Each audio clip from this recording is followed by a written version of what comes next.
Hello everybody, today we're going to be going over Genesys role-playing game for all settings.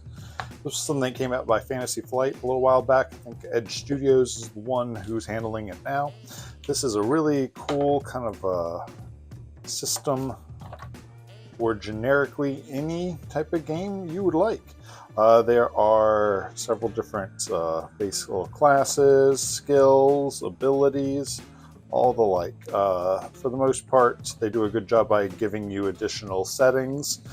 Fantasy, so you have like Tyranoth. You also have, that's from the Descent series, and a few other little fantasy things that Fantasy Flight does.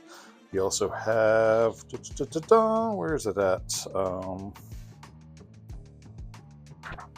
Oh, that's more fantasy stuff. Yes. So it's good basic stuff. You have a steampunk setting, which is kind of nice. I think it works pretty well for a fun little exploration or adventure type game, pulpy, 80 around the world in 80 days type setting. Very cool. Really specific adversaries.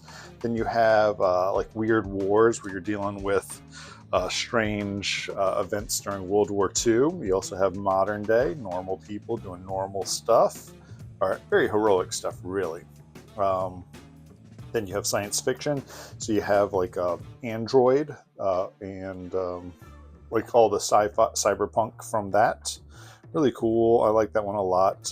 Then you have space opera, and that's where you get to Twilight Imperium. Really cool little settings that they just have built in here, just let you scratch the surface. I think that has really good GM tips and advice and stuff like that. In this game, you're going to be rolling stat plus your skill, and from there, you're going to either get bonuses or not. Use special dice that tell you whether you succeed or not, or fail. So that's pretty interesting. Some of the base classes in the game are just an average human who has the ability to have very solid basic stats and gets the ability to spend a point to be ready for anything.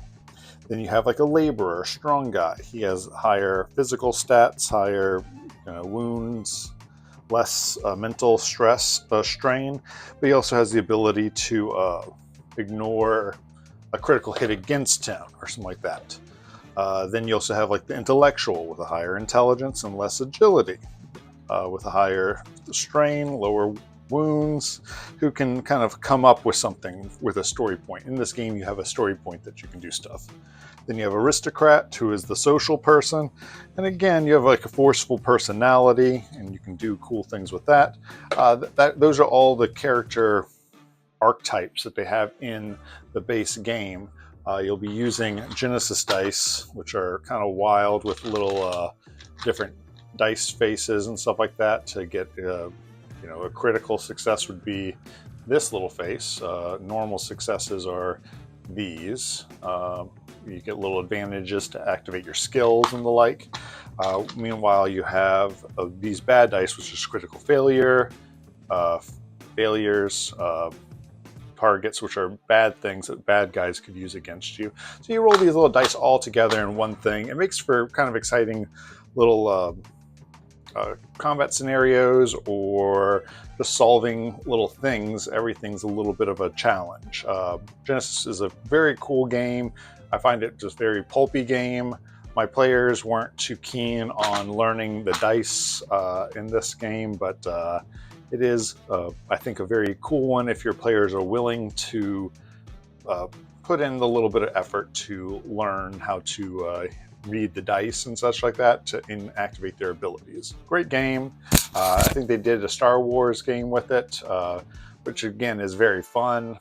I like Genesys a lot, and I think if you and your players like kind of like a heroic, pulpy action type stuff, this game is great.